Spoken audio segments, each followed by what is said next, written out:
You are listening to the USDN on the DSPN.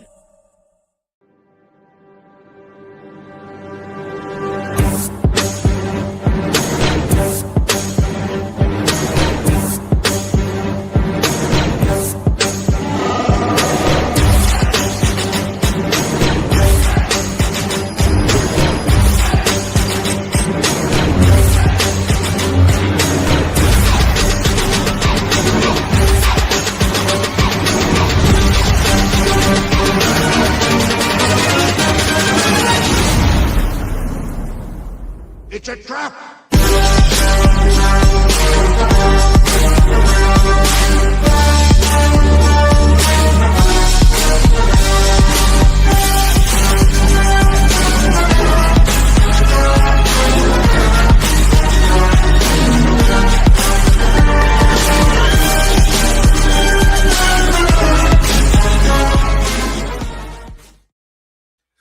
What is up, everybody? It's the chairman of the United States Department of Nerds, where we are for the people, by the people, and of the people.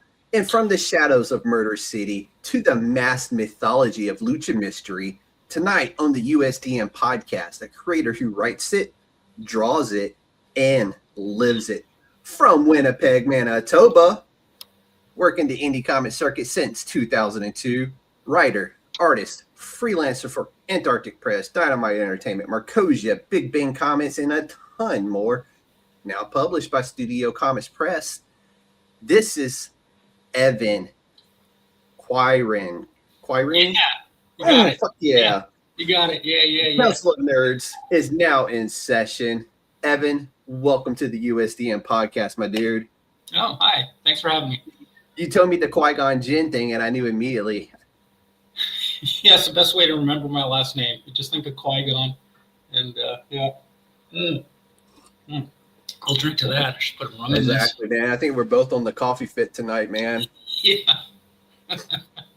So you've been working indie comics, man, since 2002. What originally pulled you into comic books and creating comics?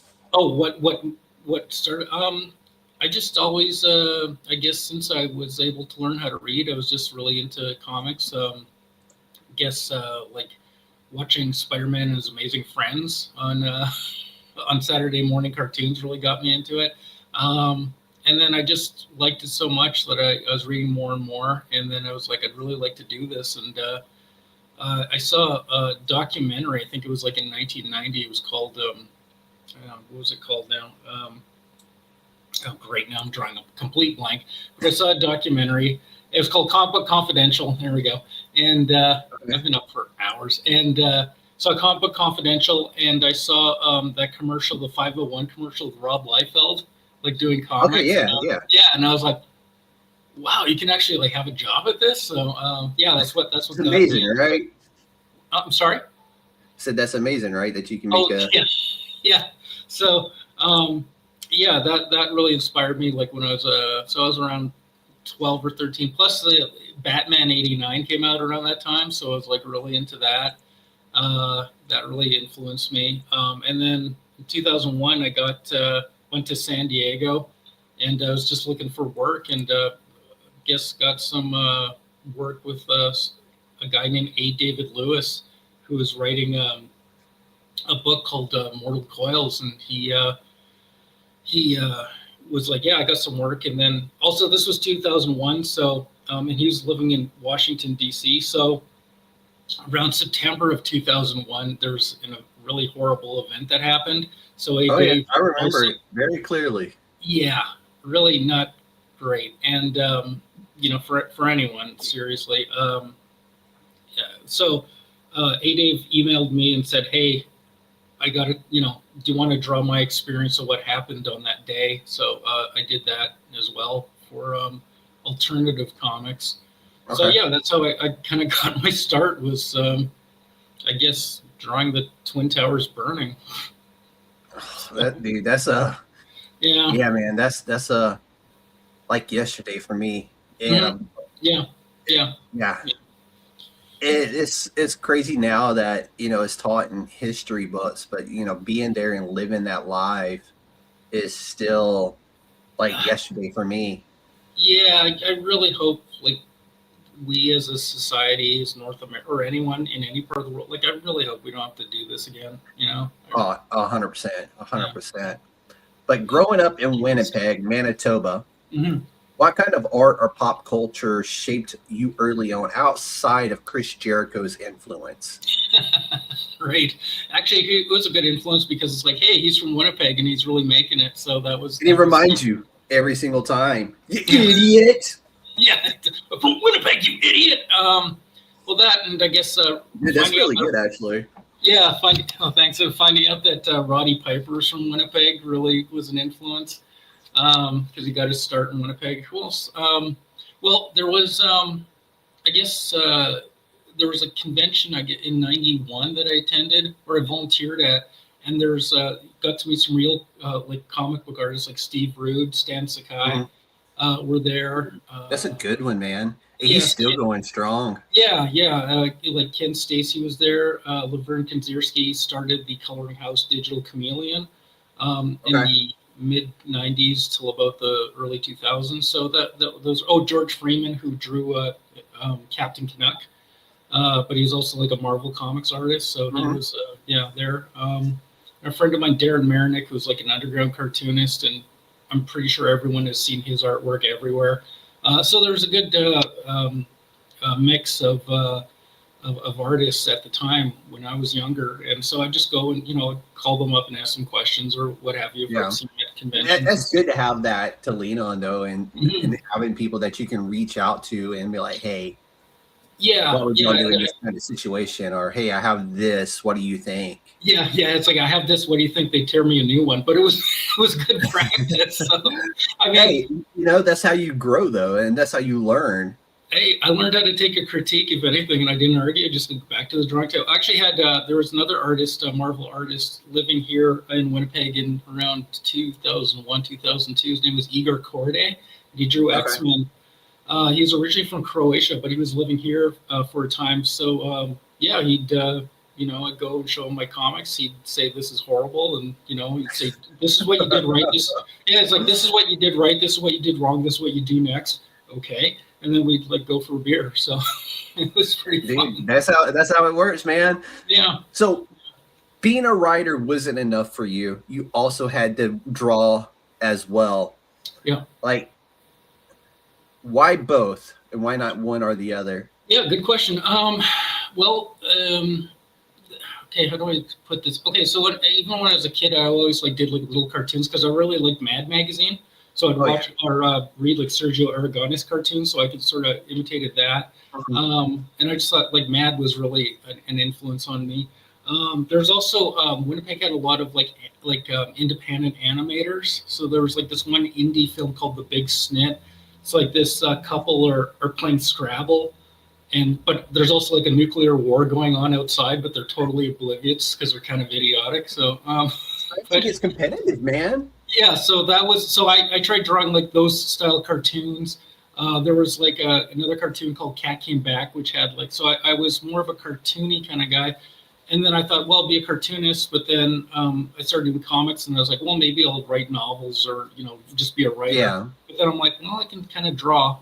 So I was like, I'd like to draw, but my skill level's not there. And just as luck would have it, I was going to a local comic store, and there was a little ad at the checkout counter or whatever, and it was an ad for this local artist. His name was Bill McMahon, and he would give art lessons, specifically how to draw comics. So then that's really cool. Yeah, I asked my folks and said, hey, can I do this? And they're like, okay. So they gave him a call to make sure he wasn't a pervert or anything like that. And at least they called to double check.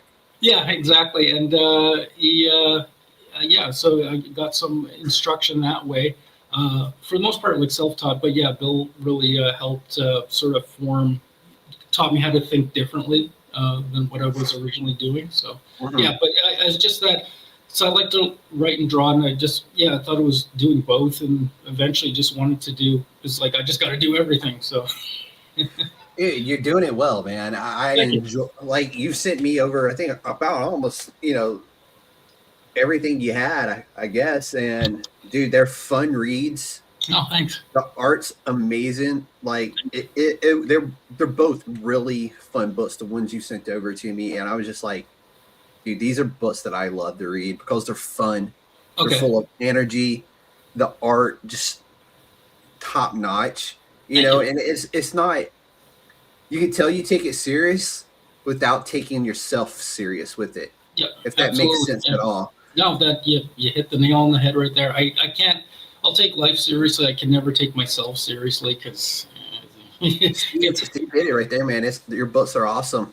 Oh, thank you. It's like I said, I was literally rereading some of them before I jumped on to get ready for the show, just because you sent them to me.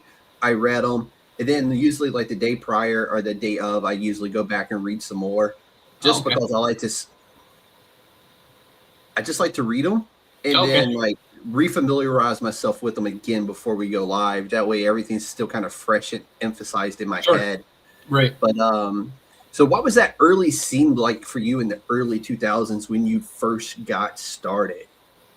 That's the year like everything kind of was like it almost came to a screaming halt that year from an indie perspective. Yeah.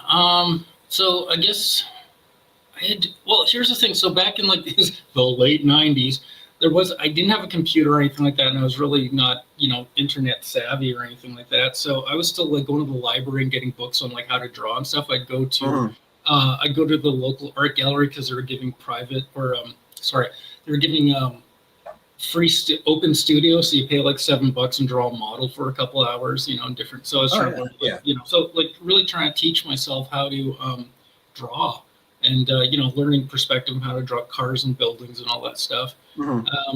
So just really just kept hitting it, like that. Then I went to the convention, which was kind of like, remember that Blind Melon video? You ever remember Blind Melon? And there's like that bee girl, and at the end of the video, she finds like a bunch of other bee people just like her. That's kind of like me going to, that was like me going to San Diego, because it was like, like it was like, I'm like talking to a guy from Australia, another guy from France about the art of Steve Ditko. Like, I mean, how cool is that? Dude, like this is pretty amazing. Like some of the conversations, just like being in the world of of comic books, and discovering people who like the same things you like from different parts of the world. Yeah, absolutely. Like, my interview I did on Saturday with Snake. He's actually from the UK. I've had the luxury of interviewing many people from the UK now. Sabe, who is an artist, he's from Italy. So I've gotten to interview him. And then VV Collectibles, the digital collectibles that you can download onto your phone. I interviewed their co-CEO, who is in New Zealand, of all places. So it's been wild. That's just been this year. It's been a wild year. And the last few months, I swear, I'm not shitting you, almost everybody that has been on, outside of Matt last week, has been from Canada. Oh, okay. So I'm on a Canadian streak right now, and I'm not mad about it, dude. Like, there's so many great indie comic books coming out of Canada right now, and I'm here for it. I'm here for it. Yeah.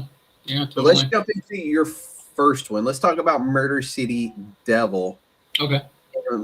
Where did this concept for Murder City Devil come from? Okay, good question. So I had originally back in the we'll go back to like about 89. So I saw the Batman movie, and I had just read Killing Joke, and I was really getting into the Killing Joke is so good. Yeah, right. And I was getting all influenced in that, and I wanted to do like a crime story kind of thing. And I was really into supernatural stories and ghost stories and all that stuff. So I wanted to do that. Plus, I'm not sure, but I may have grown up in a haunted house. I don't know. I don't really believe in that stuff, but it's kind of like it gets to a point where it's kind of like, it may be haunted. I don't really believe it, but I'm like, for the entertainment aspect, I totally love that stuff. So Mercy Devil, there was this when I was a kid. I had read this remember like Unsolved Mysteries, the TV show from like the 80s. Yeah. So I was really into that kind of stuff, like crime and horror, like real life kind of stuff. But there was not from Unsolved Mysteries, but one of those like books I got, I think my mom got like a Time Life book or something, and they had a character named Spring-Heeled Jack, and he was from the 1880s. And I thought when I was a kid, I thought this thing was like real. Like there was some weird guy jumping around buildings. He looked like a devil terrorizing people. And I didn't find out till much later due to the interwebs that it's like, no, some writers wrote this up on a Penny Dreadful. And it was just, but dude, the Penny Dreadfuls are amazing. Yeah.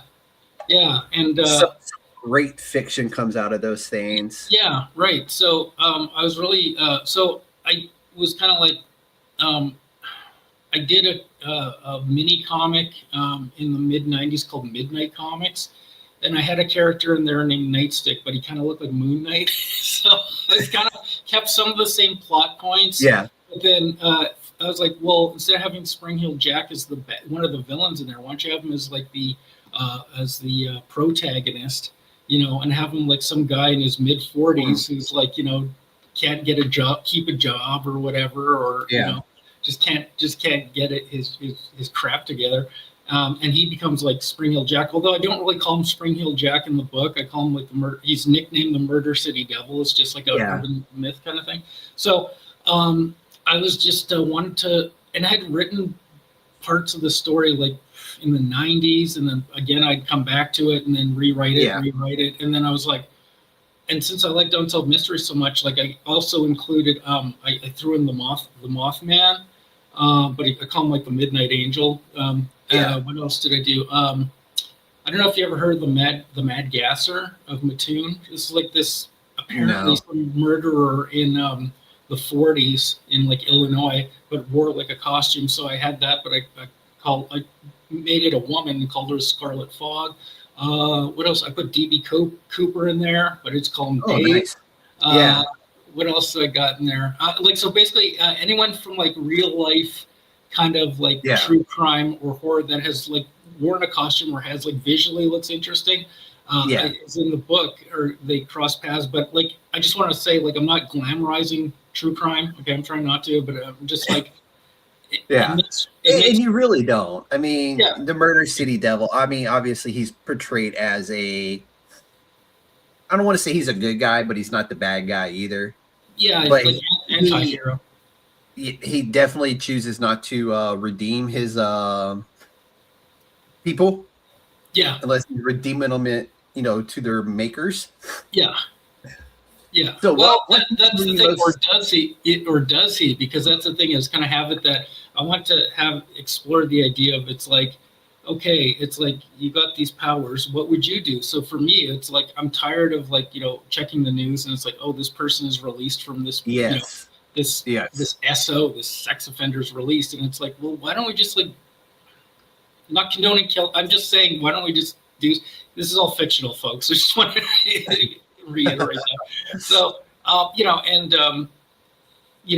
do something about that. However, he doesn't necessarily get the job done, as you'll find out in later issues.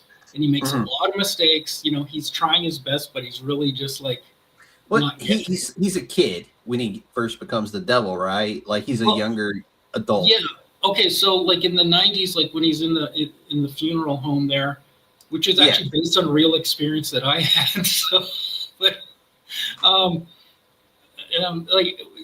96. So I was like in my, I was like 20, and I lived by the house I lived in at the time was by an old cemetery, and there was like this house beside it, and it was boarded up, and some friends were like, well, let's go check it out, see if we can get inside, and it's like, yeah, what could possibly go wrong? So I go up there, and then I see, like, just like in the comic, I see like all these, like, it's so weird, like just these like stickers on the door of like crucifixes, like you buy at like some Christian bookstore, and I'm just like, to myself, I'm just like, why? What is it? And I just got like this weird feeling, just like, I don't know. And I'm not superstitious or anything, but I was just kind of like, I don't know, this is a good idea. And then so I put that in the book. In real life, my friend just went inside and looked around, and he's like, there's nothing in there and whatever. So weird thing that happened though, a month later, that house was like was bulldozed. So I have no idea what the hell. That's wild. Yeah. So I was grew up on a road that had a cemetery at the very end of the road, like a few miles down the road at the very end of the cemetery. And at least once a year, that cemetery would randomly just catch on fire. I mean, I'm pretty sure some drunk kids were out there messing around and causing fire, but it was still like a yearly thing. Like, if it was getting close to the end of the year and the thing hadn't caught on fire yet, it was kind of like, how come this thing hasn't caught on fire yet? Yeah. And all of a sudden it would catch on fire, you know? Well, where was this? It was Alabama. Yeah. Oh, Alabama. Okay. Bammer. Okay. Yeah. Yeah. You kind of wonder, like, why is, but then it's like, maybe it's better off not knowing or something. Dude, that's the way I always see it. Anytime I get that weird, creepy feeling about anything, it's kind of like, yeah, I'm just going to other direction.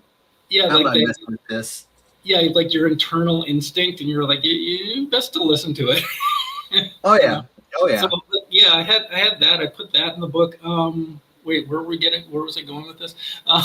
And then, we were just exploring well, actually, you've already basically answered all the questions I had for the Murder City Devil, which is, like I said, I like to ask a question and let you go. Sure. And 9 times out of 10, all the questions I had planned to ask get answered along the way. So I'm just like, shit. I'm like, we can talk about Lucha Mystery now if you want to. Sure. Yeah. Okay. Well, it's a very different flavor from what Murder City Devil is. This one is literally all about luchadors. It's about the incredible history of luchadors with a sci-fi flair to it, which is absolutely amazing. Yeah. What inspired that? I know you're a big time wrestling fan. We were just talking about wrestling before we went live. Yeah. And to be fair, we probably could have did a whole show just talking about the last couple of wrestling.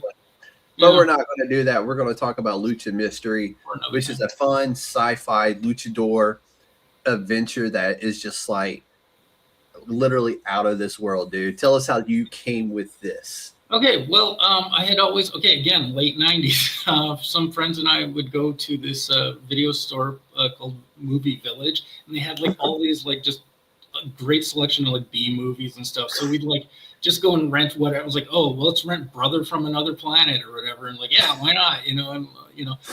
Check that out. So there was like a bunch of, I think it was like Santo movies, like El Santo movies, or what have you. And we're just really into that. So I started getting into the lucha movies. Plus at the time, like I'm in a band, and right now, like I'm in a surf band called Ghost Fires. So I always liked like surf music, like like when you listen or watch Pulp Fiction, like the opening song. Like that kind of stuff. So I was getting really into that, and I just started drawing like luchadors just because they're fun and crazy, and they're the imagery is amazing for those like the mask and stuff like that. And then tracing back the lineage of the mask and stuff like that, like the Mysterio mask and how far it goes back. Yeah, I've always thought fascinated by that kind of stuff. Oh yeah, totally. Like I mean, Lucha Libre goes back to the 30s, I believe. I think so. Yeah, and also I think it was like Eddie Guerrero's father, Gory, was like Santos' tag team partner. So that's really like you're right. I'm big like history, So I thought that was really neat. I just really liked like I guess Lucha Mystery was like my homage to like these like just weird ass movies of like monsters and monsters and like aliens and foxy chicks and stuff like that. And zombies.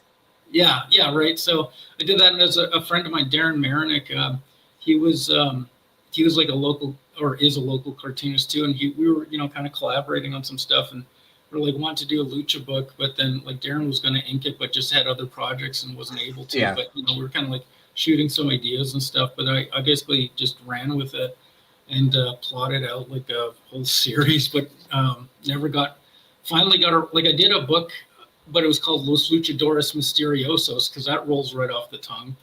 And it does, actually. I did I that. actually like that. Oh, really? I do. Well, I it can even be like a Scooby-Doo luchador mystery. You know what I'm saying?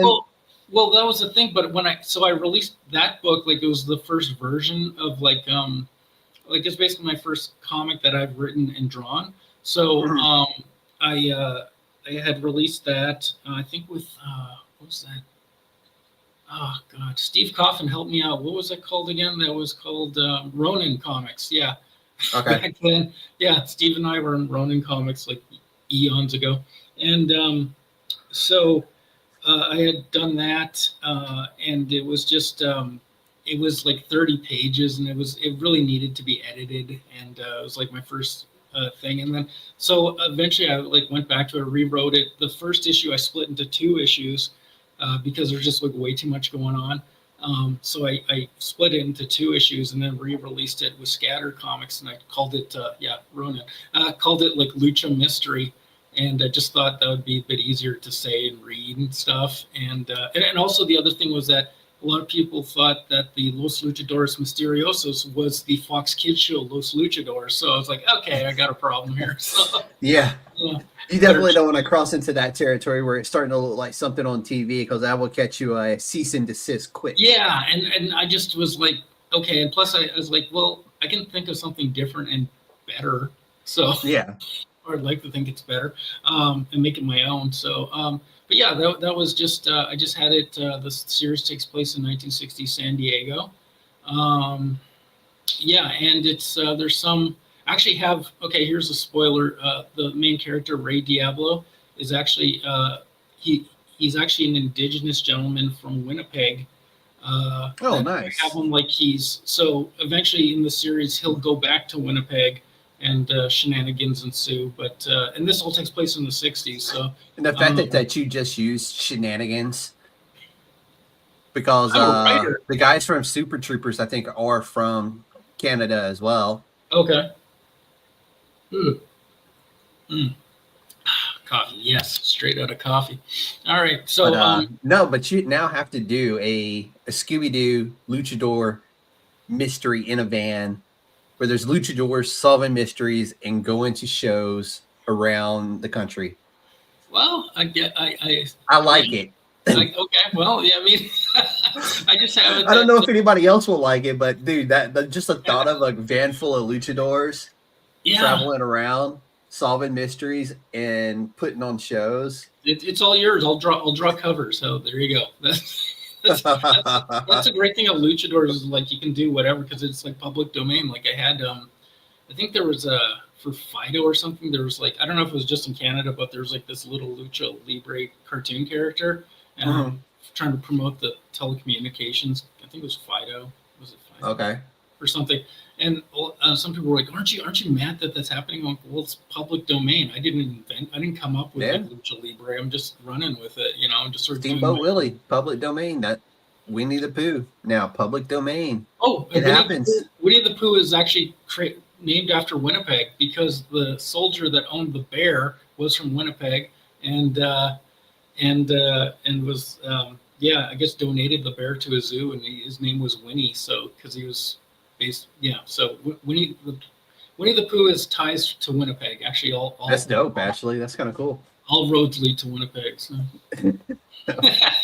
You gotta emphasize Winnipeg and say "you idiots" after it. Yeah, idiots. Though.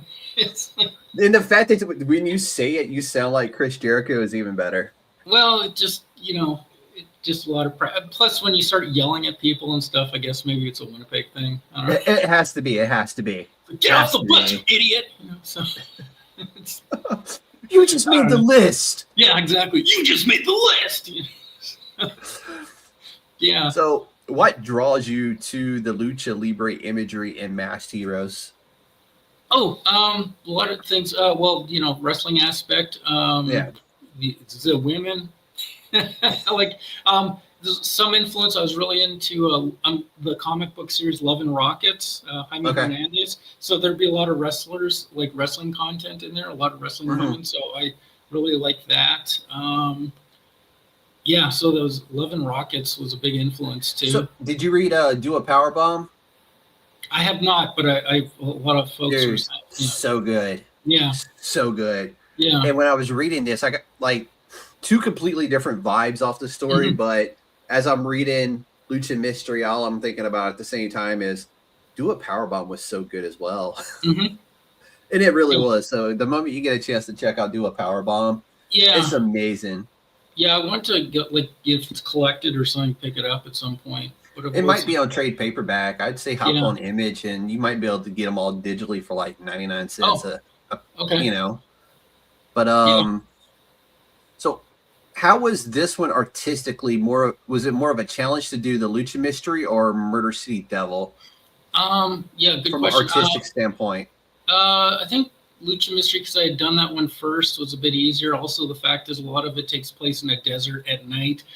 Yeah. So there wasn't like. I mean, you literally show a guy doing a Boston crab, and to me, like from a visual standpoint, you nailed the artwork of it. But I'm like, how hard was it to get that just right for the page? Because you're literally like drawing two dudes, one putting the other dude in a Boston crab, and you have to make sure everything is anatomically where it's supposed to be, and like it doesn't look like this leg is this guy's leg and that kind of stuff. Oh yeah, I just photo reference. I just like get it in wrestling magazines and just like, okay, well, I mean, when I was drawing it, or just go and do a image search and just like put in Boston crab or whatever, and just do that. I guess Murder City Devil, because I really like architecture, so I was like doing a lot more reference on that.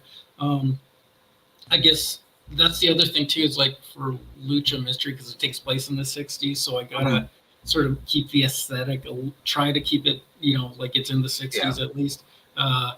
And Murder City Devil is the same thing, although Murder City Devil takes place in more modern times, like around circa 2021. So I think it's like in the beginning of Murder City Devil, it did say 2021.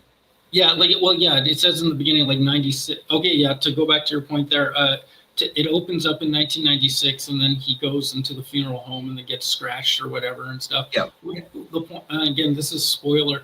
When he's scratched by that devil statue, that's actually like his blood becomes poisoned, and it's sort of that power like incubates into him. So then 25 years later, he dies because he's walking home and then gets shot, right? And then he goes to the ambulance, and then the doctor's like, just whatever. And then he wakes up in the morgue. So that's when that happened, that the power kicked in, and then he's back to, and that's why you see him in the morgue with his eyes glowing and stuff.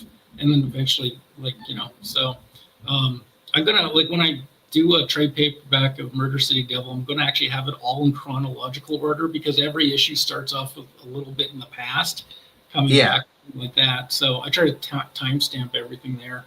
So I like the way it flows, man. It flows so good to me, because I think it's one of those, if you do a slight flashback to anything, if it's done right, it's really good for the story. So many times, though, you see some people, they can't get that right, and it kind of just kills the comic or the readability of the comic. It may be a good comic overall, but that one part, like you did a flashback in the middle of a story and gave us no clue that you were actually about to do a flashback, and it just looked like there's these random pages in the middle of a book, and you're looking at it going, what the hell is going on right now? Well, that was the thing. I just want to pages, and it's like, oh, it was a flashback. Yeah, like I didn't want to. Yeah, and that was the thing, because there was another thing to ask was like maybe I should have gotten the colors Diego Vasquez. Hey, Diego, amazing colorist. To color it maybe in black and white or something, or just like a monochrome or something, but I wasn't sure. But I think like when I definitely do the trade paperback, I'm going to put everything in chop it up and put it in order. Yeah, put it in chronological order, so that it just flows better. And plus, it also reads differently. Like I've made like just here at home, like just PDFs. I'll take the pages, put them in chronological order. Yeah, and it kind of reads a lot differently. Look at you though. You're preparing yourself for later when you release the trade paperback, because you'll already be halfway done. Yeah, that's using your head and thinking ahead. Well, yeah, I've been like Murder City Devil. I've been like writing on and off since like the 90s, like late 90s. So, or actually, no, mid 90s. No, wait, I was in high school. Holy crap! So that'd be like late 80s. So that and Lucha Mystery. It was probably like I started late 90s, but I really started plotting everything out probably around 2004. So so that was kind of been taking a while to do. The two worlds exist together, or are they like mentally just like two separate things? No, very good question. What yes and no, and they kind of do have a crossover. Like I do in issue 3 when they're Halloween, like Aaron Sparks, who's like the Murder City Devil, he dresses up as, he wears a Ray Diablo mask for Halloween. And like his coworker dresses up like Rock. That's why I had that question in there, because the Murder City Devil looks like a lucha, fights like a luchador, That's why I was kind of like, wait, is that? No, well, yeah, I Connected to don't. this? Yeah, I don't know. I have all this devil imagery. I don't know. But no, the Lucha Mystery, it exists in Murder City Devil's world, but it's only as like a TV show or a comic or like a creative, Okay. like an intellectual property. So it's like, there's movies and TVs and stuff like that. But I don't really have any plans to like have like them crossover, because it's sort of like the two books. I like think of it like Murder City, like, or Lucha Mystery is like kind of like 60s surf music, like Dick Dale or something like that, or Link Ray, and Murder City Devil's more like late 70s, early 80s, like goth music. So like The Cure or something, or I don't know. Dude, nothing wrong with that, man. Come or on. Joy Division. Oh, Yeah. So let's go. yeah. So listen to a lot of Joy Division when I'm working Murder City Devil. So it's like, Dude, that and The Cure, man. yeah. You're set. Or That's one of those where Bombs. you just put it on in the background and go. That's how I do it when I'm working on things. Is I go back to like the stuff I listened to from the 80s and 90s and just put that on and just let it go. Yeah, put on Murder City Devil and just listen to like Sonic Temple by the Cult or something like that. So, Yes, dude. Let's go. Let's go. How old I am. Yeah. So in 2025, both series were picked up by Studio Comix Press. Mhm. How did that partnership come together? I had worked. Alfonso Espinos runs Studio Comix Press, and they're actually a comics printer. So they were. There he is. There's Alfonso. He's on right now. The devil, man, and he appears. Yeah, say his name. And so I was working with Alfonso. Like I was getting my printing done with him like since 2018, I believe. Uh-huh. Yeah, that's about right. And then he was eventually going into publishing. And so since I was like having like no one was interested in carrying these books, because I had to make a note for Lucha Tour Bus so I didn't forget it later. Yeah. Okay. So I just asked Alfonso like, hey, can I do you want to publish my books? And he's like, yeah, okay. So I was like, okay, well that was easy. So Dude, that's he'd already know. Yeah. So he had already known, and it wasn't like any other publisher was like clamoring for my books or anything. So I was like, okay, well that's cool. So Dude, sometimes it's just a question, right? it never hurts to ask. So yeah. Dude, I always say it. I'm like, what's the worst they're going to say? No. Yeah. Okay. Well, no, I've heard that pretty much my entire adult life. So what has changed since signing with Studio Comix Press? Oh, just you sign with them, you get nothing but fame, fortune, vagina. No, you get just a lot of connection, Living the luchador lifestyle. Yeah, sure. Yeah, I just I just go to conventions now and stuff like that a little easier. I'm not just limited to Winnipeg. Mm-hmm. Well, thank you, Alfonso. There's a grassy ass. He's buttering the bread, man. Buttering the bread. So he's just good to work with because he's our age, like he's in his 40s. So and he's like an artist as well. So that's kind of all the So I like it, dude. I like it. Yeah. So actually, that's someone you should interview him. He's a character. Dude, so. Alfonso, man, reach out to Evan, get my email, hop on the show. Let's make it happen. Let's go. Yeah. So there's but he was just really just great to work with. So it was like a good fit, and he liked my stuff. So he was always very patient with all my print changes because I'd have like. Mm-hmm. Never fails. It's like, okay, proofread, get someone else to proofread, print it out. There's a spelling mistake or whatever, just something, or, Dude, you would be surprised the amount of spelling errors I find on a weekly basis in my pickups. Yeah. Like, it never fails. There's always misspellings. I'm like, dude, it's your book. How do you misspell your own book? Well, exactly, because I do the lettering, and I always get like two other people to look, proofread it and stuff like that, and usually catch everything, and then just or sometimes I'll forget to save the file, right? Like I'll make the changes, yeah. forget to save the file, and then just send it off, and like, Right. oh, what the hell? Thankfully, I'm a professional because I've done that before, and I went to Mhm. open up the interview that I was going to be doing that day, and there was nothing there. So I'm like, well, fuck, I'm winging this one because it was like 10 minutes before the show was starting. It was a great interview, and I didn't have a single thing written down. Thankfully, I had enough of it memorized and enough of it down Yeah. to where I just hop in and do it. But it was one of those where I was like, fuck. I'm like, next time I'll hit remember to save that before I do it. Now, every time I make any type of change, it's like save. Yeah. Oh, I put an extra space in somewhere. So better save it. Yeah, it's a good idea. Always try to do that. But yeah, there's usually something discrepancy, but the more you do it, you get kind of used to it and sort of remember to, okay, check this. You get those good habits built into yourself. Yeah, so usually anyways, but yeah, so with you now being part of Studio Comix, has it changed from a creative standpoint, or do they get some creative input into what you're doing, or is it 100% yours? it's Because I know some studios will be like, hey, no, we don't like this, change this. Yeah, no, it's a bit different for me with because like again, Alfonso was printing my books years before I joined up with them, so he kind of knew what to expect. And he was really liking them too. So it was like just it seemed like a natural fit, and just easy to work with. And like it's not. Here's the like I'm pretty much like, okay, Murder City Devil will have sexuality in it, but I'm not going to have like nudity kind of thing. I'm more of like I'm telling the story like the suggested kind of stuff. You kind of see it all. And that makes sense, Yeah, I mean, it's also like a violent book, but I'm not going to do violence just for violence sake. You know what I mean? Like I'm trying to do it for effect.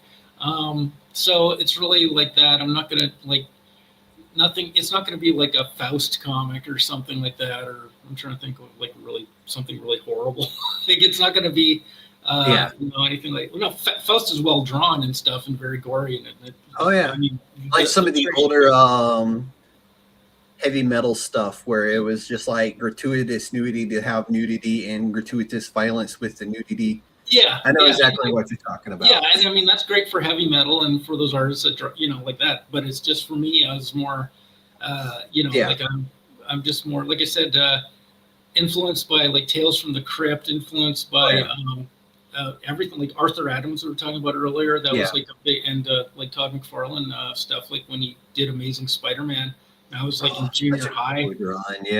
And at first I didn't like it. I was like, "Oh, what's this?" Because I was you know what? It's funny, but you say that. It's because I think everybody who eventually falls in love with McFarlane's Amazing Spider-Man hated it in the beginning. Yeah. Like, you just don't like it.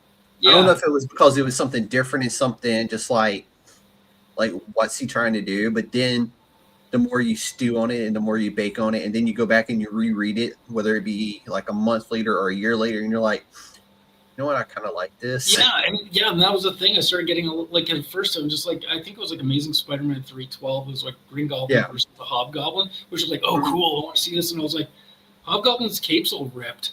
And but now it's like, oh cool. And then it's just like, oh, this looks weird. But then it was like, oh, they're making some crazy funny faces or whatever. And I was like, I kind of dig it, and then I mean, he's known for that though. Like that's like his thing. Like you see it in Spawn, like when he did War Dogs with Batman versus Spawn, and Batman split his head with the Batarang. Yeah, you got to remember Spawn's face stayed split and stitched for like years afterwards, and then he was reborn again, and finally it fixed itself. Yeah. So he keeps those effects going. Like if there's the continuity.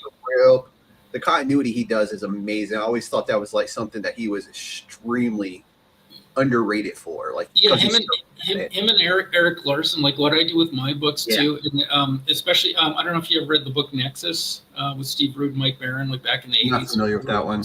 Oh, so good. I'll have to check it out though. Yeah, Chef's Kiss, absolutely. But it was like Savage Dragon's like since Dragon came out in the 90s, that happened in the 90s, and it's actually going like in real time. So now he has his son running around as the dragon and stuff. So with my books, if like I try to really make it that it happened in 64, and then I make sure like I always check my dates and stuff like that.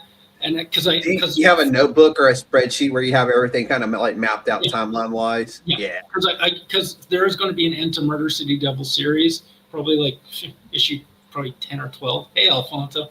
And then Lucha Mystery will probably be about maybe 10 issues or something. Okay. I think that's a good run, though. 10 to 12 is a very good run. Oh, yeah. So then that way it's like if I want to like read, like I have an idea for a Murder City Devil prequel, like which probably just be a one-shot or a 2-issue thing. And then I do have like a second series, but yeah. I think issue 0 would be cool for Murder City Devil to find out the truth of the house, you know, to kind of like dive into that.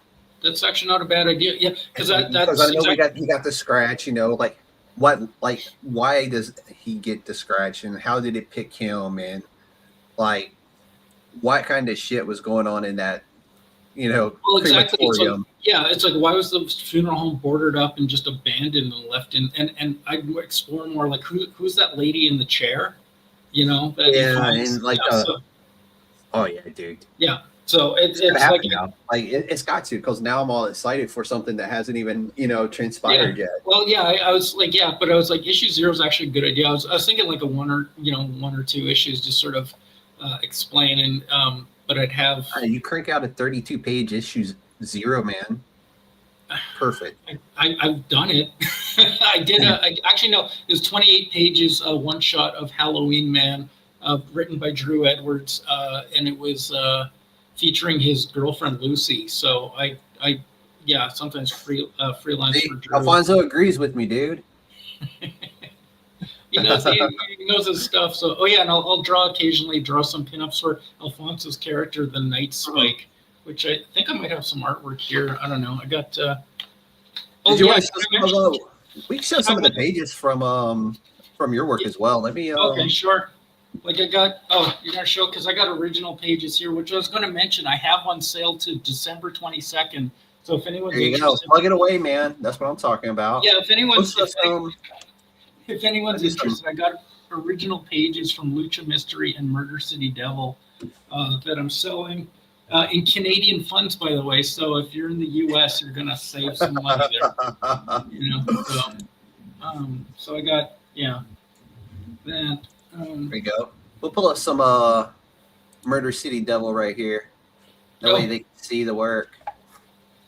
It's really cool, man. Because I love it because this one kind of like nails all the things you're good at with the buildings, the rain, the people. This is really really cool picture right here. A page from the book. Where is it?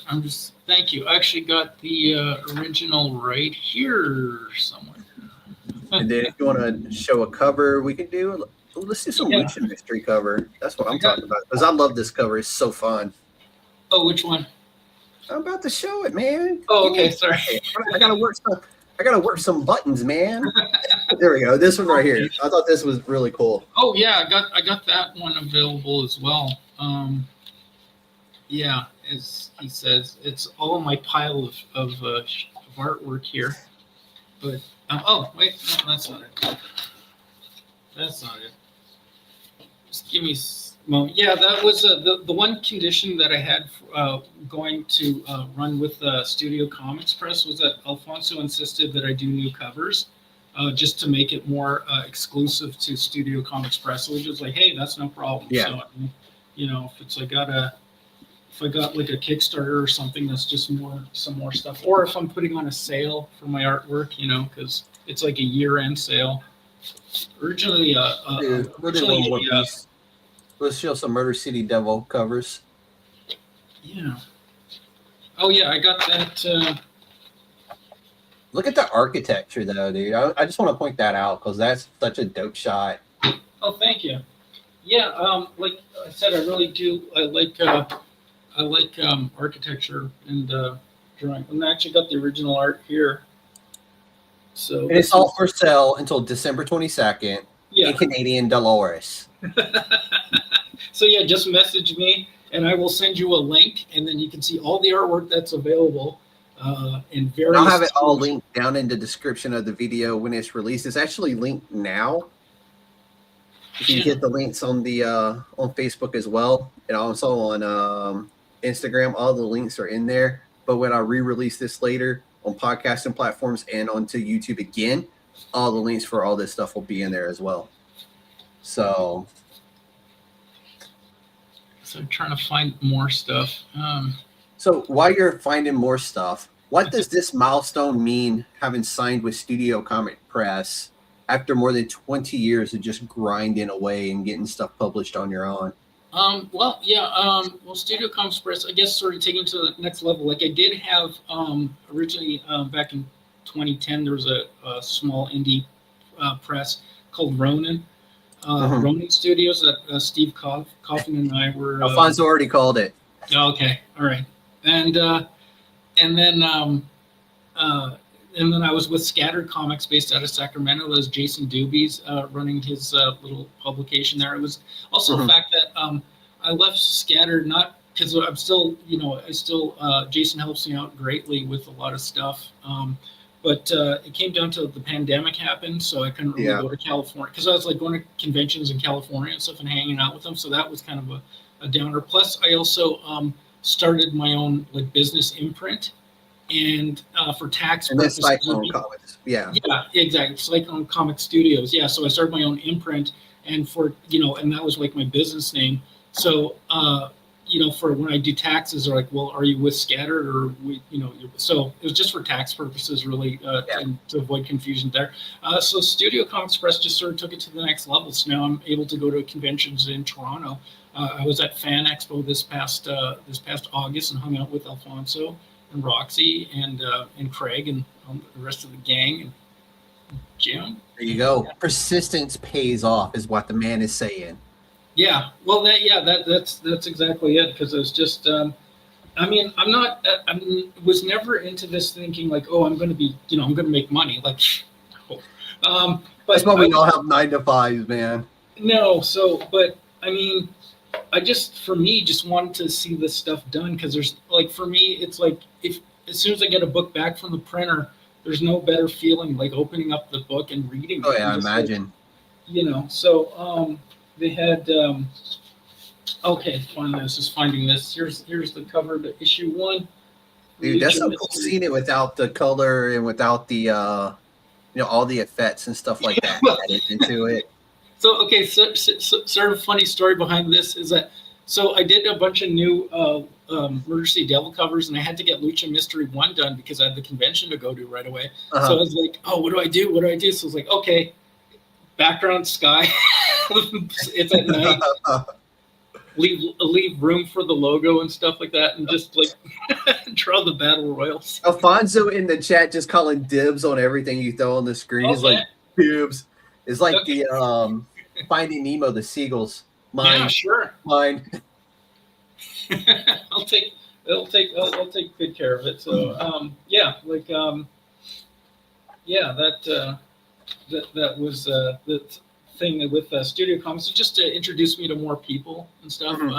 It's like Toronto's the fourth largest city in North America. So yeah, it's quite a significant difference from Winnipeg. So you've worked for a lot of different, or done work for a lot of different publishing companies. Antarctic Press, Dynamite, Tidal Wave, Markosia, which we're very familiar with. I've had several people on from Markosia. Okay.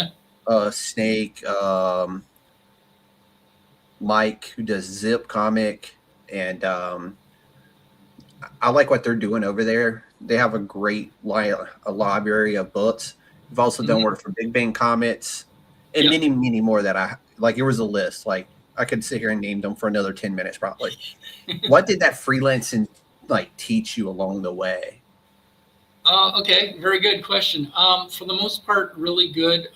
It, I guess, made me realize my strengths and weaknesses. If I do freelance, and depending what they want me to do, like if they just want to cover or what have you, no problem. Like that's fine. That's actually kind of my preferred thing. If they want a story or stuff, for example, working with like Drew Edwards was really was waiting for this.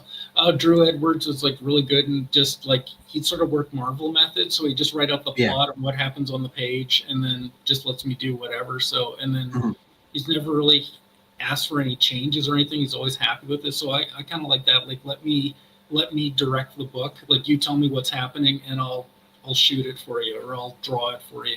I'll set it up and stuff, and because it's my job to like sell the book in terms of like the image of it, so like you see just something that's like eye-catching but yet tells the story.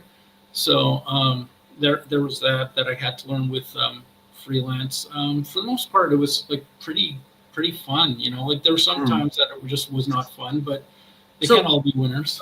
I'm glad you brought that up. So were there any publishers that like just pushed you to like the point where you were just like, no, I'm done with this shit, or that just unrealistic, like, hey, I need, this day, and it's like, dude, you want me to do what by tomorrow, or anything like that? I had a few where I just, I did my part of saying what I said I was going to do, and just sometimes it doesn't work out. I don't lose sleep over it. I just do what I do, get my money. Thank you. And that's it, and just, Dude, it's what it's all about at the end of the day, right? Yeah. Like, I mean, it's like, and sometimes it just doesn't work out. And if it doesn't work out, well, it's unfortunate, but I'm not going to dwell on it, like, I mean, that's why another reason why I do my own books, because it's like. So do you have like, do you adapt your work to fit different styles and needs from these publishers? I mean, I know currently now you're doing your own thing, you're writing your own stuff, which is really dope, and I'd love to see that kind of stuff.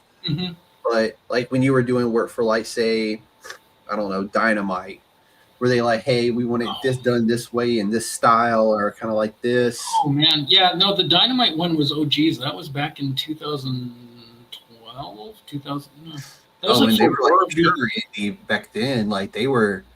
Yeah, it ain't like the Dynamite we have today, where they have all the OG like publications they're doing now, like Thundercats and everything else. Yeah, right. No, it was I guess a friend of mine he got them to, it was a thing called War of the Independents, and I guess it was like a friend of a friend was like, hey, I need something drawn. I was like, no problem. So I drew it, and that was pretty much it for me. It was just like a one-pager kind of thing, but it's published. So, hey, dude, that's something, man. It was the character called Bounty Hunter, and there was the character The Living Corpse, like Hanson, I think. So yeah, I had to just draw like a one-page kind of thing. Wasn't too crazy about the coloring job, but hey, it's not my hill to die on. I just sort of, like, for the most part, like freelance, like I'm just a hired gun kind of thing. So I don't really, and most people that I work with, they already know like what they're getting into. So it's like, this is how it's like, I kind of skew it. Like I kind of have like Lucha Mystery looking a little bit different from Murder City Devil, but it's still Evan Quiring. You can tell who the artist is, though. Yeah, right. Yeah. So, but it's funny is when you start reading comments and you start like finding people that you really like from an art perspective, whether it be a cover artist that does pure covers or guys who do interiors, you start recognizing their work on the shelf. Like you walk in and you walk to the back to the comments and you're like, oh, there's a David Nakayama, or hey, that's a Kirkham right there. You just start to know who certain artists are, and you can just look at the work on the shelf and go, oh, that's this person. Oh, that's this person. Oh, that's this person. And it's crazy now that like I'm like really, really into comics to where I'm at now. Yeah. And like it's crazy walking in and being like, oh, that one looks like this person. You pick it up and you flip it and you're like, oh, it is that person. Okay. Yeah, right. Or you're like Adam Hughes. I mean, dude, I love his work, man. I love his work. He's one of those like anything he does that gets a foil, I will probably get it, because the way he does his work, and then when they put the foil on top of it, his work looks so amazing as foils. Oh yeah, well, I think it was like back in the early 2000s. Like, sorry folks, but I'm not really like a video game person. But I bought a video game magazine because he had the artwork in it. So I was like, I want to get this artwork. So, but yeah, like I mean, that was kind of going out in my wheelhouse there. But yeah, like So, for me, do you have any dream collaborations on your list that you're like, I want to do this one before, I'm dead and gone? well, there's one artist named Erica Hesse. Hi, Erica, that I've collaborated with just recently, doing some cover for Lucha Mystery 3. She was inking it. We're trying to do like a Terry Rachel Dodson kind of thing. What else? For dream collaboration, I don't know. I haven't really thought of it. I mean, there's a lot of good indie creators. I'm just pretty much game for it. Like anyone's like, hey, you want to work on this? Yeah, okay. So Yeah, I get that. Yeah. I'm not. I don't know, because I mean, if there's like people I admired, it's like I almost wouldn't want to, because it's like I can't add anything to it. Like I'm not like I want to see, like, say Adam Hughes, one of my favorite artists, but I'd rather just see him do his own thing, and like I'm not gonna. Dude, I'm with you, dude. As much as it would be cool for him to go, like if I ever did something like Adam Hughes said, "Hey, can I do this?" I'm like, "No, but I love your work too much to see it go." Yeah. Mark Spears, for instance, I'm a huge Mark Spears guy. The way he does villains is like I don't know what it is about the way Mark Spears does a villain, but it's like everything in his body and soul goes into drawing the villains that he gets to do, and I'm just like, dude, every time I see Mark Spears' cover, it's his cover. Yes. Yeah. And B, it's like it's coming home with me because it's Mark Spears' cover, and his villains are just top notch. Like I don't know what it is. Oh yeah. Like he can draw a superhero. Don't get me wrong. Yeah. But the work he puts into villains is like the tip of the spear, in my opinion. Nobody does it better than him when it comes to doing a villain. Yeah. Well, I saw. I think Spears, did something on Instagram where he did like a Spring Heeled Jack pinup or something, and and I was just like, again, it's public domain, so it's like I didn't create the character. I have a character based on him, but it's you can do whatever. Yeah. But I saw it and I was like, oh my god, it's amazing. But it was terrifying. It's just like it's not something you put in a dark room and turn on the lights right away. It's really. So you're talking about the covers he did for his book Monster. Yeah, I think. Yeah. Mm-hmm. No, that book is amazing. So that started life out as a card game. Oh, okay. No, I did not know that. And then he took his card game and made it into a comic book. Oh. He was originally crowdfunding it through Kickstarter, and then the Keen Spy picked it up. Okay. Oh, okay. Right. Yeah. Okay, that's how that happened. Yeah. So. And like I said, Mark Spears, my dude. I love everything he does, especially if there's a villain on the cover. Yeah. No, and Monsters was basically straight up villains on the cover. So, and they were his villains that, they're all public domain type stuff. That's why, and I'm just like, dude, Dude, Mark Spears is my guy when it comes to a villain. Like, you need a villain on the cover, Mark Spears. Oh, yeah, absolutely. I mean, there'd be in a perfect world, I would have. Actually, interesting you mentioned that, because I do have, down the road, I want to have like just a Murder City Devil pinup book. And I've already gotten some artist friends already doing pinups. That would be dope. Yeah, so I got like Stephen Butler from Sonic the Hedgehog artist, but also Marvel Comics artist. He did like the Scarlet Spider and Silver Sable and stuff. He did a pinup, and I didn't even ask him. He's like, "Oh, I just like the character," and he drew it. Hang on. I just had I'm trying to remember the name of the artist, but I have one of his books right here. That's why I'm like reaching over. This is my pulls from last week. I'm just looking for right here. Jimmy Palmiotti. Okay, yeah. His pinups. Because he did the Pop Kill. Okay. Like, his work is just amazing. Yeah. I had Stephen Butler did one, artist Dana Black did a pinup. Let's see, Todd Mizia. Hopefully I'm saying your last name right, Todd. I'm sorry. And Brett Wood all did like pinups, and I'm like, I gotta get some more. Dude, that's gonna be dope, man. Actually, it's something I know. Zenscope does a lot. They take all their characters at the end of the year, and they do like bikini specials with them. They do pinup specials with them. They do a monthly calendar with all their characters. Mm-hmm. And they're one of the few companies that do it that way. I know Marvel does their yearly swimsuit issues and stuff like that. Mm-hmm. But to me, Zenscope does it like better than anybody else. Yeah, they really got the handle on the ladies. So They do, and it's kind of what they're known for, and that's okay. You have your own identity, and they have their own identity. So hey, I mean, I don't fault them for it. Somebody's got to do it, and it's going to sell. Someone's got to. Well, yeah, I mean, they really cornered the market on cheesecake there. So and that's fine. And here's the thing: is like this is why I like comics, because there's something for everyone, from all walks of life, from everyone. Like I say that at probably every single show. Yeah, right. And it's like I don't. For me personally, if there's a book I don't care for, you know what I do? Then I don't read it. Don't read it. Worry about it. Like I don't. Like I made it through 8 issues of Absolute Flash before I was just like, I've lost all interest in this now. Listen, and I canceled it. Like I'm like, I don't want to see it no more. I stuck with, because I'm Canadian, Alpha Flight to the bitter end on their first run. I stuck with Justice League. You're a glutton. You're a glutton, my man. I stuck with Justice League Europe till the bitter end. So I don't know. Punishment, man. Yeah. Like, why would you do that to yourself? Because I thought maybe it'd pick up and get better, but it's just, and also I mean, I can't say nothing because I've stuck with books way longer than I should have, and right. And finally you go to read that one issue where it's supposed to pick back up again, and you're like, case in point, this is garbage. Yeah. Case in point, I'm not going to say the name of the book because it's still ongoing, but I'll say the name of the book. I just did Daredevil, but this was in the 90s when it was he was getting into the gray costume with the armor or whatever, which was like, okay, that's neat. I don't mind change. I didn't mind change, but it's like, could you at least have a story that makes sense? Yeah, I did like. I enjoyed that. I don't read a lot of Marvel comics or a lot of DC, but I really, really enjoyed Erica Schultz's run on Daredevil. Okay, haven't read it yet, but it was amazing. She did. It was, I think it was 6 issues. Okay, because it was the mature audience one in the polybag.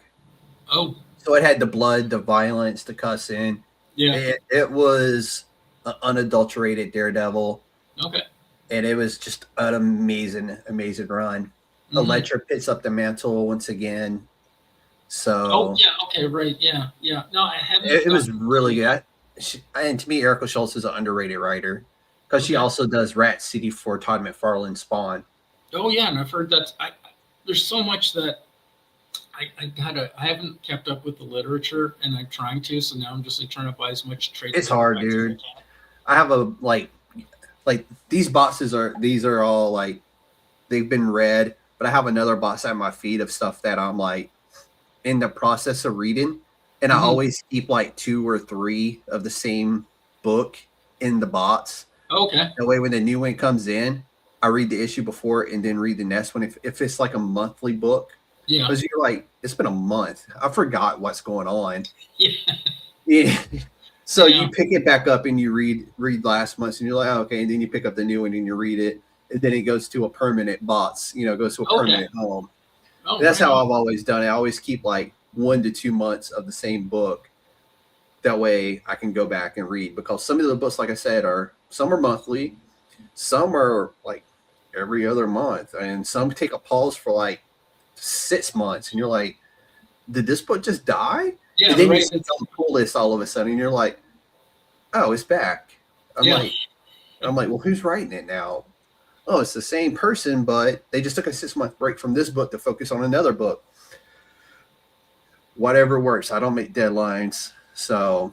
Was it when Kevin Smith did the Black Cat comic, like back in 2000 whatever? 25 years ago, and like just I think it was like the first 3 issues were great, and like the Dodsons drew it, so it was really nice. But like issue 4 or 5 or whatever just like never came out until like, I don't know if it was like 8 years later or something, or what. Actually, I'm kind of. He got busy with movies. I guess it happens. I want to talk though. Like, I mean, I really, and I apologize to anyone reading those wanting to have Murder City Devil 5 or Lucha Mystery 4 come out. They will in 2026, because obviously it's the end of December now. But, are we talking first quarter 2026 or? I'm hoping. I have Murder City Devil 5 is penciled. I just got to ink it, and then I got to get it colored, and then Kickstarter is go. I'm hoping So for I'm glad you brought that up, because walk us through that creative process from, blank page to finished comic. Are you a traditional guy? Are you a traditional and digital guy? Or how do you normally do it? Well, I usually just do like some thumbnail sketches. Like I have it here on my drafting table, like just really rough stuff, and then I'll just like here's an illustration I'm working on right now. This is for a cover for Luchadors versus Everybody, and I'm trying to remember the publisher now. The moment you mention it, somebody's like, "I'm waiting for it, man." Yeah, so then I like it, dude. Anytime you get hype behind your book and people are hopping in, going, "Dude, where's Murder City Devil?" I do have that in it. So, and then I'll just clean up the pencils, and then I'll just ink it directly on the page here, like on the board.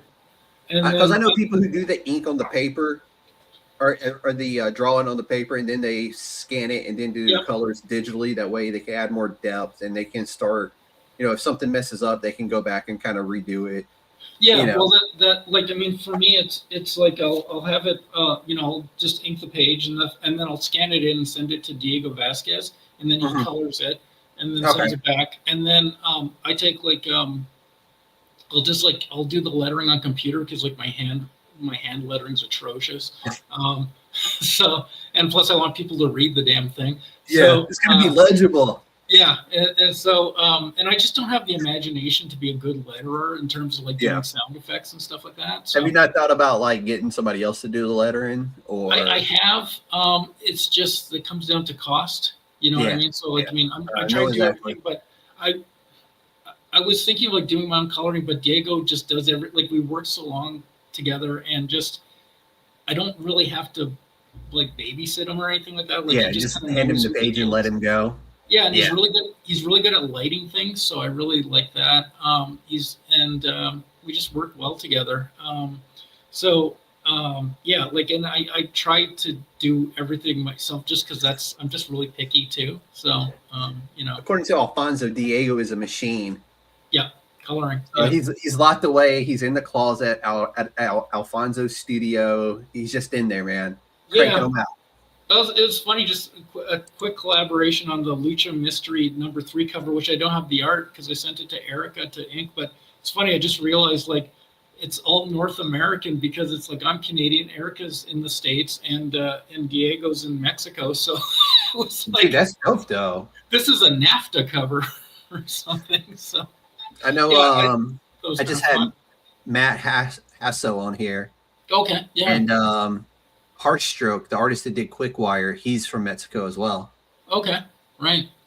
Really good, really great artists. It's just that's another thing about comics, is that you just meet, great dude, people. South America to me is a hotbed right now, and I'm not just talking about Mexico. I'm talking about the entirety of South America. I know. Oh, South America, yeah. Argentinian artist Francisco Nilo, great friend of mine. I just had Steve Bino from Comics Asylum on here with his comic book Atrium, and the artist on that book is a Brazilian. Okay, yeah. So yeah, I've been getting familiar with all. This has been like my year of awakening since I started doing like pure indie comic stuff, and I've loved it, man. It's been amazing. Like Sabe's Italian artist, and so I'm getting to meet all these really amazing people from all over the world, and see their work. And I'm just like, dude, there's so many great people out there, not just like within our bubble. You got to break open your bubble and like kind of let yourself explore the world a little bit more. Yeah. You got it. And that's the thing. And like we were talking about before, it's like comics is like for everybody. And honestly, I think like, if anything, comics like brings more people together that you otherwise would not talk to. I mean, I don't 100%. Know. Like, lately there was like some fighting and stuff. That's fine. It's really not. Yeah, that's like a yearly thing that happens, though. There's always going to be one or two artists beefing, or I get, and it's like, stuff doesn't work. I mean, that's why you just take them to court then, I guess, and deal with it there, as opposed to bitching about it online. So this is the question that I ask everybody, literally everybody, and the answer is almost always the same with a variation to it. Sure. That is advice for creators trying to break into indie comics today. Oh, okay. And go. Okay. Hey, indie creators. So you have a book? Well, good. No. I would say, honestly, though, just finish it. Finish your books. Just finish your books. It's not going to be. I wasted about a good decade trying to be a perfectionist. Yeah. Just finish your books. You will get better and better as time goes on, and just finish your books and just go on to the next one. And just, if you have an idea in your head, get it out there and share it with the world. And just say, this is what's on my mind. This is what I find entertaining. And it's like I said before earlier, the one of the best feelings, especially if you're a creator, is getting your books back from the printer and flipping through it and just reading it and just. I can't imagine the smell. The moment you open the box and that new comic book smell just wafts into the air. Oh, yeah, dude, that to me would be like, one of these days I'm going to sit down and commit to writing a comic book. Yeah. Now I have another book I want to write. Mm-hmm. But there's one I'm currently I'm hashing out ideas and thoughts and brain cells on right now. And hopefully in January or February, I've already got my artist, and we'll sit down and actually start putting it together in that time frame. But that's going to be a very fun project. It's probably going to be 5 to 6 books on that one. Okay. Starting with a 0, so technically, I guess it would be 7. Yeah, right. But we are definitely going to start with the issue 0 to tell a backstory before we go into the modern day. But yeah. I can't wait just to open that box and the new comic book smell. It's like one of my favorite smells in the world. You know? Yeah. Like going into an indie bookstore or a bookstore, like an old one. Yeah, well, yeah, I can see there's a few, that some are kind of like, I'm a bookstore, and others like, oh God, is this a bookstore? But there's two different people in the world, right? Those that love it and those that are like, this smells like ass. Yeah, well, like moldy ass in here. I know one or two bookstores here that. Dude, I know one that I won't even go to because the smell is atrocious. Yeah, and I walked in and I was just like, that ain't book smell. What the hell is that? Again, it's just sometimes more questions than answers, So let's do a quick hit section, and just the first thing comes to your head when I ask the question, all right? Okay. Favorite comic creator of all time? Oh, Jesus. And it can't be Jesus, all right? Talking about real people. No, I'm just kidding. All right, settle down, folks. Comic creator? Yeah, man. Oh, this is a rapid fire section of the interview. No, it's not. You're not even supposed to be wasting brain cells on this. You're just supposed to fire it off. Okay, Come on. Okay, comic creator. Jaime Hernandez. Okay. One book every indie creator should read. Mouse. Character you wish you created. Murder City Devil and Ray Diablo and Queen Rock. Oh wait, I did. I like that answer, dude. Hell no, that's a perfect answer. I'm so glad you did that. It's my heel turn. Next one was coffee or energy drink, but you've been pounding coffee since we went live. Yeah, right. Confloor hustle or online grind?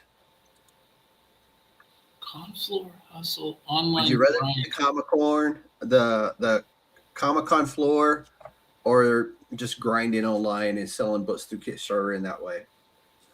Personally, I'm a Comic-Con guy, just to meet people and introduce your book and yourself to people. Yeah, I'd have to say online grind. Just the fact is, I love meeting people, but I don't have that.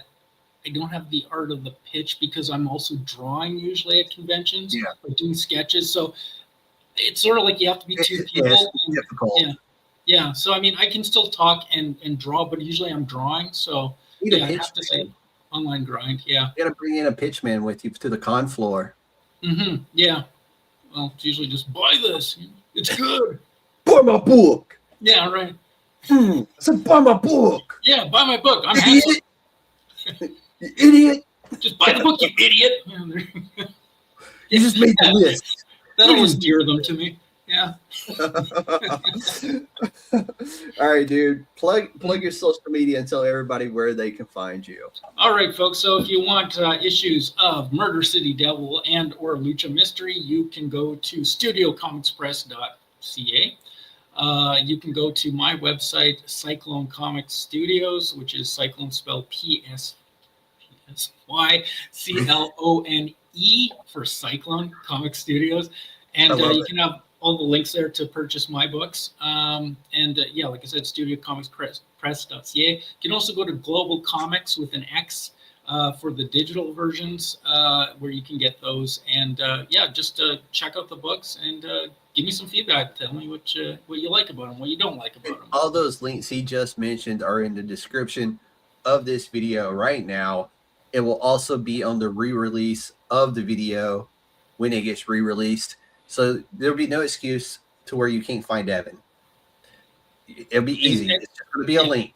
Just click it. But check him out. Great stuff. I've had the opportunity to read his books.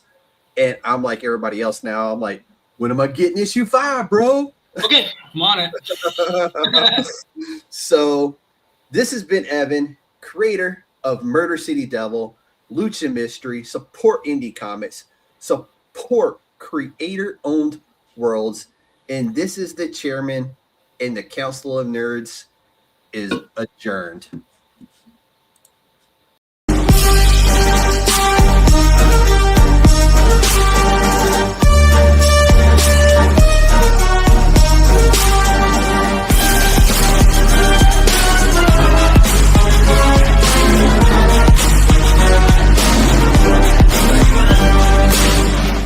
It's a trap!